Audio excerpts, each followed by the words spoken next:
मेरा मूछ नहीं आया था तब बोला गया कि हम टेंडर घोटाला करते थे रेलवे में बैठ करके। हमारी भ्रूण हत्या कराने की कोशिश की गई थी जब हम राजनीति में आए थे तो। लेकिन ये लोग भूल गए कि लालू जी का खून है मेरे अंदर। जब लालू जी नहीं झुके तो लालू जी का लड़का डरा जाएगा। अरे लड़ने वाले आज वही भाजपा के लोग कर्पूरी जी को गालियां देते थे। ये सामाजिक न्याय की ताकत है कि कर्पूरी जी को भी उन्हीं के हाथों भारत रत्न देना पड़ रहा है। ये है सामाजिक न्याय, बहुजनों की शक्ति। इसलिए भैया लोग एक होइए, नहीं तो आपका अस्तित्व मिटा देगा। अधिकार तो छीन ही रहा। जब संविधान नहीं रहेगा तो आप लोग हम लोगों को कोई पूछने वाला है क्या? पूछेगा? वोट का अधिकार छीना, फिर राशन छीनेगा, फिर पेंशन छीनेगा, फिर जो संपत्ति पे हो वो छीनेगा। क्या क्या सताया जाएगा। लोकतंत्र को समाप्त करके राजतंत्र आ जाएगा। आपको क्या चाहिए? राजतंत्र चाहिए कि लोकतंत्र चाहिए? बताइए। लोकतंत्र चाहिए ना, तो इन बेईमानों को हटाना होगा। ये साजिश हो रही है, आपके वोटों को चुराया जा रहा है। और हम लोगों ने 65% जो है आरक्षण जो है बढ़ाया था, और कर्पूरी जी ने सबसे पहले आरक्षण को लागू किया था।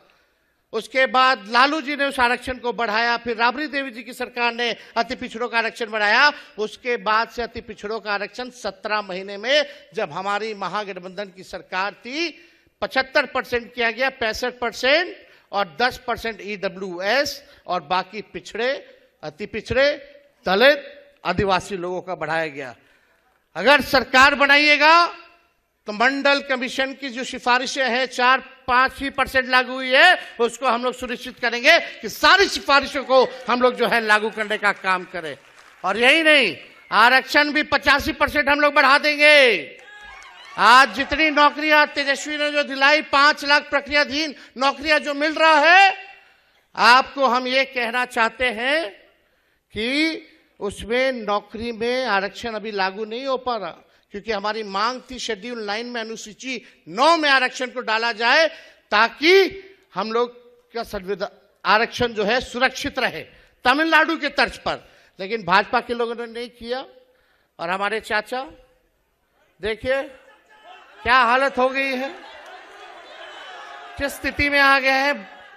इतना बार पलटी मारे कि चकड़िया गया है उनका दिमाग। अब हमको बोलने में ठीक नहीं लगता, अब उम्र भी हो गई है उनकी। हमारी पूरी संवेदना है, हमारा पूरा उनके ऊपर रिस्पेक्ट है, लेकिन चाचा तो फंस गए, हाईजैक हो गए हैं। एक हाथ मोदी जी के हाथ में डोर है, एक डोर दूसरा हाथ वाला अमित शाह के हाथ में है। जैसे जैसे करा रहा है वैसे वैसे चाचा करा रहे हैं। अरे नीतीश जी को कभी देखा था कि मोदी जी का पैर जा करके छू रहे हैं? नीतीश कुमार वो वाले नीतीश जी नहीं रहे जो थाली खींच लिया था। अब तो जैसा जैसा डोर है भैया दिल्ली से रिमोट से चल रहे हैं। अब उनका देख लीजिएगा, अंतिम ही चुनाव होगा और उनको बिहार का मुख्यमंत्री कोई नहीं बनाने जा रहा। बेचारे फंस गए। लेकिन अब बिहार बदलाव करेगा। 20 साल पुराना खटारा सरकार लोगों ने देख लिया। अब तेज रफ्तार से, तेजी से बिहार को आगे ले जाना है, और सामाजिक न्याय के साथ आर्थिक न्याय हम लोगों को करने का काम करना है। 94 लाख बिहार में परिवार है जिसका आय 6,000 से कम है। उन परिवारों के लिए हम लोग 2 लाख वाला जो है योजना लाएंगे। हर एक परिवार को 2 लाख रुपया हम लोग दिलाने का काम करेंगे, ताकि गरीबी से उभर सके, एक मौका जो है उन लोगों को जो है मिल सके। तो हम ज्यादा कुछ नहीं करेंगे। लेकिन भाजपा वाला लोग, जिसको सामाजिक न्याय का कौखा गौगा नहीं पता है, कुछ लोग वही हम लोगों को पढ़ा रहे कि सामाजिक न्याय क्या होता है। हम लोगों को पढ़ाने की जरूरत है सामाजिक न्याय। कितना लोग अपना झेलता है। तो आप सब लोग यहाँ आए हैं और हम धन्यवाद देना चाहते हैं नेता प्रतिपक्ष लोकसभा के आदरणीय राहुल गांधी जी को कि इस मुद्दे को लगातार जो है लड़ाई लड़ने का काम कर रहे हैं। 2019 में हम लोगों ने यात्रा निकाला था, 2019 में चुनाव से पहले राष्ट्रीय जनता दल ने। क्या यात्रा था? संविधान बचाओ, आरक्षण बढ़ाओ। आज जरूरत उसी की है और हम सब लोग मिलकर के इस लड़ाई को लड़ेंगे और लोगों के साथ न्याय करेंगे। मोतिहारी की जनता